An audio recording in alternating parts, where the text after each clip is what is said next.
नमस्ते।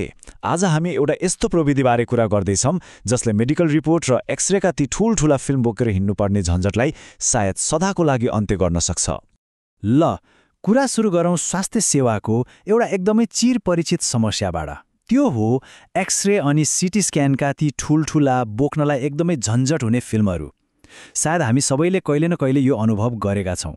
हो, यही समस्याले हामीलाई डायग्नोस्टिक इमेजिङको एउटा दशकौं पुरानो चुनौतीतर्फ डोर्याउँछ। अचम्मको कुरा के छ भने यो समस्या आज पनि जस्ताको तस्तै छ। अब हेर्नुस् न, यी परम्परागत फिल्महरू, बिरामी, डाक्टर अनि डायग्नोस्टिक सेन्टर सबैका लागि एउटा ठूलो टाउको दुखाइ नै बनेको छ।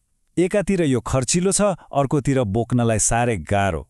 अनि सोच्नुस् त, एउटा डाक्टरबाट अर्को डाक्टरलाई पठाउनु पर्यो भने त्यो त झन् महाभारत नै हो।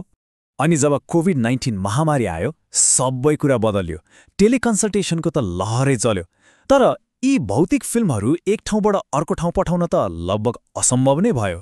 त्यतिबेला बल्ल यो पुरानो प्रविधिको कमजोरी छर्लङ्गै देखियो। त्यसो भए प्रश्न उठ्छ, यी वर्षौंदेखिका समस्याहरूको समाधान आखिर के हो त? हो, यहीँनिर प्रवेश हुन्छ एउटा प्लेटफर्मको जसको नाम हो फ्रिडम स्पाइडर। यो खाली फिल्मलाई हटाउने एउटा औजार मात्रै होइन है, यो त डायग्नोस्टिक इमेजिङको लागि एउटा सिङ्गो इकोसिस्टम हो। सोच्नुस् त, एउटा यस्तो नेटवर्क जहाँ बिरामी, डाक्टर र ल्याबहरू सबै एक आपसमा सहजै जोडिएका छन्। यसले गर्दा जानकारीको आदान-प्रदान एकदमै सजिलो, पानी बगे जस्तै सहज हुन्छ। यसले कसरी काम गर्छ भनेर बुझ्नको लागि एउटा सजिलो तरिका छ।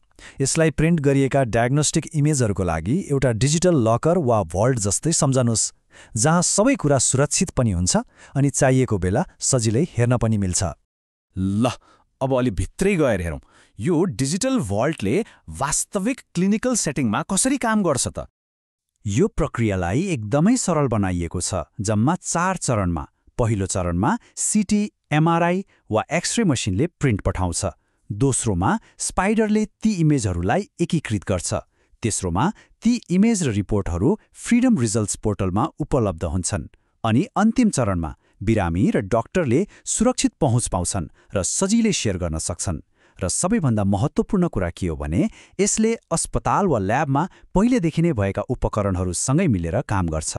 अनि यसको सबैभन्दा शक्तिशाली पक्ष भनेको यसको लचिलोपन हो। मतलब कुनै सेन्टरले पुरानै शैलीको DICOM फिल्म प्रिन्ट गरोस् वा सस्तो कागज PET फिल्म प्रयोग गरोस् वा सिधै डिजिटल PDF निकालोस्, स्पाइडरले सबैसँग सजिलै काम गर्छ।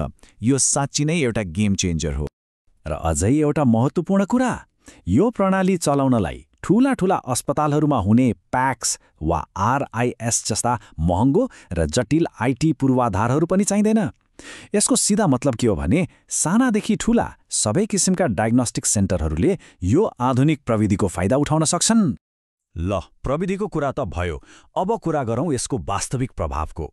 आखिर यो प्रविधिले यसलाई प्रयोग गर्ने मानिसहरूको जीवनमा के फरक पार्छ त? यसको प्रभाव स्वास्थ्य सेवाको पुरै चेनमा देखिन्छ र यसबाट मुख्यतया 3 समूहले प्रत्यक्ष फाइदा पाउँछन्: डायग्नोस्टिक सेन्टरहरू, बिरामीहरू र पक्कै पनि चिकित्सकहरू।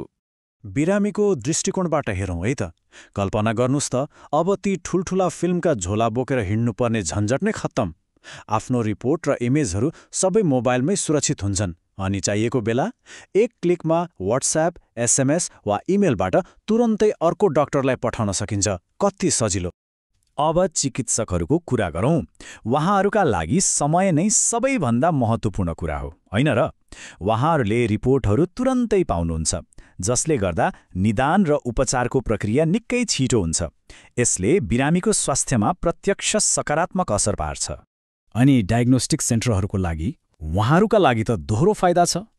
एकातिर ठूलो आर्थिक बचत हुन्छ भने अर्कोतिर वातावरण संरक्षणमा पनि योगदान पुग्छ। कसरी बचत हुन्छ त? किनभने पटक फिल्म प्रिन्ट गरिरहनु पर्दैन, एक पटक गरे पुग्छ। यसले गर्दा फिल्ममा हुने खर्च नाटकीय रूपमा घट्छ र यसको मतलब सेन्टरहरूले वार्षिक लाखौं रुपैयाँसम्म बचत गर्न सक्छन्। यो सानो रकम होइन है। अब अन्तमा यो प्रविधिको पछाडिको सोच यो केवल काम छिटो छरितो बनाउने मात्र होइन, यसको दृष्टिकोण त्योभन्दा धेरै ठूलो, धेरै परको छ। त्यसैले यहाँ बुझ्नुपर्ने मुख्य कुरा के हो भने यो केवल पुरानो फिल्मलाई नयाँ प्रविधिले विस्थापित गर्ने कुरा मात्रै होइन, यो त एउटा आधारभूत एउटा फन्डामेन्टल परिवर्तनको सुरुवात हो। यो त डायग्नोस्टिक इमेजिङको लागि एउटा यस्तो भविष्य बनाउने कुरा हो जुन स्मार्ट होस्, वातावरण मैत्री होस् र सबैभन्दा महत्त्वपूर्ण कुरा बिरामी केन्द्रित होस्, जहाँ प्रविधिले बिरामीलाई झन्झट होइन सहजता दिन्छ। अब एउटा प्रश्नमा आएर टुङ्ग्यौं। जब काम गर्ने तरिकाहरू यसरी पूर्ण रूपमा डिजिटल र एक आपसमा जोडिन थाल्छन्, तब डायग्नोस्टिक चिकित्सामा तोड्नुपर्ने अर्को ठूलो बाधा के होला? के हामी साँच्चै नै 100% कागजरहित र फिल्मरहित स्वास्थ्य सेवाको भविष्यको एकदमै नजिक पुगेका हौँ त? सोच्नुपर्ने कुरा छ।